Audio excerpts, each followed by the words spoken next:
আজমাইন, কি অবস্থা?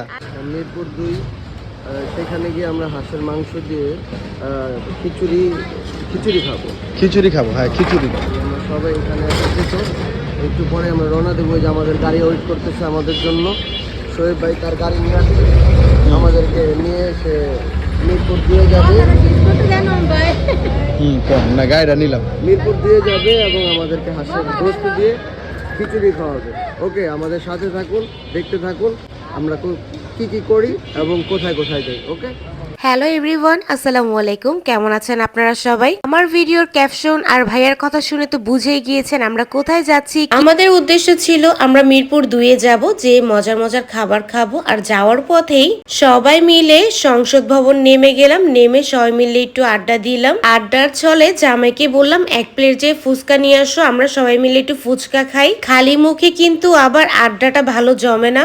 এই ঠান্ডার মধ্যে কিন্তু খিচুড়িটা বেশ মজা লাগে। এই কারণে হুটহাট প্ল্যান করে শোয়েব ভাইকে ফোন দিয়েছিল, ভাইয়াও ফ্রি ছিল, এই কারণে ভাইয়ার গাড়ি দিয়ে সবাই মিলে চলে গিয়েছিলাম মিরপুর। রাতের ঢাকা শহর তো বেশ সুন্দর, আমাদের কাছে খুব ভালো লাগে। আমরা প্রায় সময় সবাই একসাথে রাতের বেলা ঘোরাফেরা করতে পছন্দ করি। গল্প করতে করতে সবার পেটে নাকি ক্ষুধা লেগে গিয়েছে, এই কারণে দেরি না করে জলদি গাড়িতে উঠে পড়লাম। আর ভাইও এত সুন্দর গান ছেড়েছিল, গানের তালে তালে কখন যে চলে আসলাম বুঝতেই পারিনি।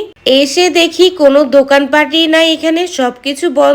তারপর যাও একটা দুইটা ছিল, সেগুলো তো খাবার নেই, কি আর করার। এরপর আবার চলে গেলাম মিরপুর ১২-তে আবাস হোটেলে। এই হোটেলের খাবারগুলো কিন্তু বেশ মজা।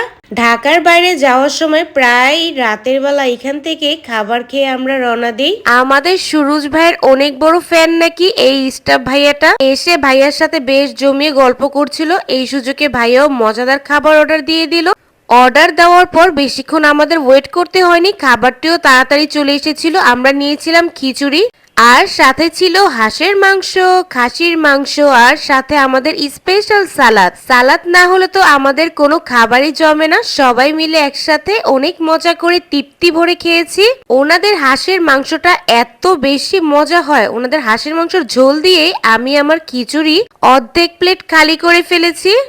আবার জামাইজান আমাকে এত বড় একটা খাসির মাংস দিয়ে দিল, আমিও নেড়ে চেড়ে খেয়ে ফেললাম। ওদিকে আমার আশা ভাবি খেতে পারছিল না, যেহেতু আজমাইন বাবা কান্না করছে। প্রতিবার আমাদের সাথে এরকমই হয়, আমরা খাই আর ভাবি দাঁড়িয়ে থাকে। আমরা এদিকে খাওয়াতে ব্যস্ত আর ওদিকে বাচ্চাগুলো খেলা করছে, ওরা তো কিছু খাবেই না। রাত বাজে ২:৩০, আমরাও টিকটিক করে তাড়াতাড়ি খেয়ে নিচ্ছিলাম। এরপর চলে এসেছিল আমাদের মজাদার চা। আবাস হোটেলে গেলে অবশ্যই চাটা ট্রাই করবেন, চাটা কিন্তু বেশ মজা। খাওয়া দাওয়া শেষ, বিলের পর্ব শুরু। এবার বিল দিয়ে আমরা বের হয়ে গেলাম। গাড়িতে উঠে বাচ্চা দুইটাকে আপু আর ভাবি মিলে ফিটার খাওয়াচ্ছিল। আমার জামাই আর ভাইয়া যেহেতু বাইক দিয়ে এসেছিল, তাদের বাইকে পাঠিয়ে আমরা গাড়িতে আসার পথে শোয়েব ভাইয়ের কাছে ডিমান্ড করেছিলাম আমাদের একটু ঘোরাতে হবে। আমাদের কথাও ফেলেনি, ভাইয়া আমাদের টিএসি নিয়ে গিয়েছে। তারপর আমরা ওইখানে যে একটু আনন্দ করেছি। টিএসি থেকে শহীদ মিনার সবকিছু ঘুরিয়ে এরপর আমাদের বাসায় নিয়ে গিয়েছে। গানের তালে তালে নাচতে নাচতে বাসায় চলে যাচ্ছি। আমার ভিডিওটি এই পর্যন্ত। কি যদি আপনাদের ভালো লাগে বেশি বেশি করে লাইক কমেন্ট শেয়ার করে দিবেন। আল্লাহ হাফেজ।